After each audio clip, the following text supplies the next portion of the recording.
Drifting, the noble art of turning tires into regret and dreams into debt. But not all drifters are created equal. Today we're diving into the 7 levels of drifting, from the wannabes and clout chasers to the legends and gods of sliding sideways. This video does use satire, so if you're easily offended, it's probably not for you, and you probably drive a Tesla. Buckle up or don't, I really don't care. Let's get into it. Trip and drift. Level 1, the poser. This guy's car has never drifted ever, but his Instagram bio says, Drift Life.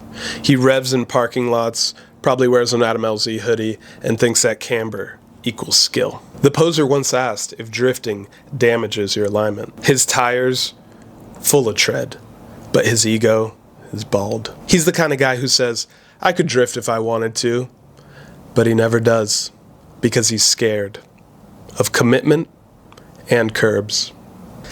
This level includes your takeover kids. That's right, doing donuts in an intersection is not drifting. It also includes the guy who has a driftable car, never taken it to the track, and the only time he got sideways was when he lost control in the rain. And it also includes the guy whose first build has taken 3 years and it's still not finished. Buddy, it'll never be finished. I'm not talking about somebody who's drifted and now they're building a car. And I know people, myself, I wrecked and it took me 6 months to rebuild part of the front end, you know? There are guys out there that wreck and have their car built in a week. I don't know how it's done, but there is some middle ground you gotta find for yourself. Level 2, the bad drifter. They try, oh they try, but every entry is a gamble, and they always lose. Their car smells like clutch and shame. They've hit more cones than a blind ice cream truck driver. Their YouTube channel's called Slide or Die, but it's mostly just die, because all of their drift videos are crash compilations mixed with some lo-fi beats. They think clutch kicking is a form of domestic violence, but hey, at least they're out there sliding, unlike level 1. This level includes a lot of your beginners and C-class drivers. This is where everyone should start their drift journey, and the level that you should probably invest in a simulator to level up.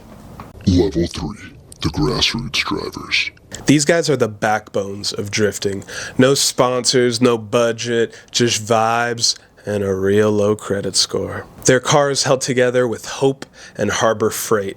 They live off ramen and exhaust fumes. Their car looks like they lost a fight with a scrapyard. But hey, they're out there sliding with soul, brother. They drift as many weekends in the year as they can.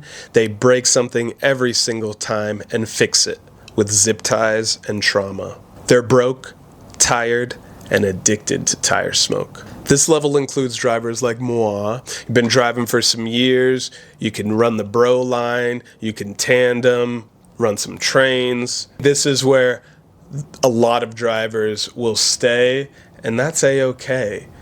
Because I personally believe this is probably the most fun level, and we kind of get into drifting for the fun, right? So from here, the price only goes up. Now this is where a fork in the road appears for many drivers, and you're gonna have to choose between level 4 and level 5. Now I know a lot of people are into both, but I feel like initially you gravitate towards one or the other. Level 4, style boys. These guys drift like it's a fashion show. Every slide is a cinematic masterpiece. Fitment, immaculate. Entry, aggressive. Exit, smooth. They don't just drift, they perform. And yes, they will judge you based on your wheel setup. Their Instagram is like a curated museum. They have more angle than IQ. They'll spend $3,000 on wheels, $5 on dinner. They don't just drift, they aesthetic. If you don't have matching wheels and a cool nickname, they won't tandem with you. Sorry, Stock Steve. This level includes drivers with slammed cars, 3-piece wheels, probably a lot of camber, sweet graphics. Think of a show car, drifting. Guys like Hurt or events like Final Bout really showcase this level. Level 5, competition drivers. Here, drifting becomes a blood sport. Drivers chase points, not vibes. Their cars are tuned tighter than their mental health. They speak in tire compounds and telemetries. Fun? Dead.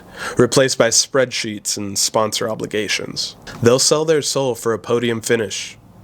They probably already did. Their life is a blur of events, breakdowns, and Red Bull. This level includes your Pro-Am drivers or drifters trying to go pro. You can be a style boy that competes or a comp driver that gets into style, but I feel like you always gravitate or lean towards one or the other. Which do you lean towards? My take is I got into drifting because of the style, drip and drift. I want to be a style boy, mama. But my car right now would say otherwise. My fitment, it's low, but it ain't really there like that. And I don't have 3-piece wheels. Maybe one day. Maybe one day. Level 6, professional drivers. These are the faces of drifting. They've got the contracts, they've got the merch, they got the fans.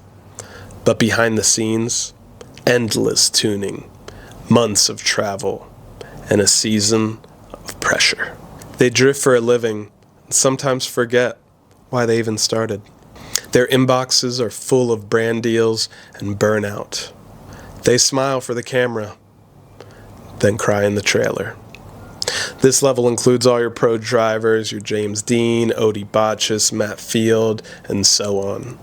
Level 7, the legends. These drivers transcended the sport. They didn't just drift, they defined it. Their names echo in tire smoke. They built the culture, inspired generations, and made sliding sideways a global obsession. They don't just chase clout, they are clout. You don't just become a legend, you get remembered as one. And if you're lucky, your car ends up in a museum. Or a meme. This level includes the GOATs, Daigo Saito, Kiichi Tsuchiya, Ken Nomura. These guys had super sweet and styled cars and still competed with the best of them. I think guys that are arguably there, guys like Mad Mike or Von Gittin, you could argue for them being legends. And if guys like Chelsea Denofa or Adam LZ continue on the trajectory that they're on, I think they'll be considered legends one day. So whether you're a poser with potential or a legend in the making, just remember, drifting isn't about being the best. It's about learning a new skill and sport, having fun with the boys, and appreciating the journey, the process. Unless you're level 5, then it's about tire sponsorships and emotional damage. I hope you guys enjoyed this video. I'll catch you next time, fam. Peace.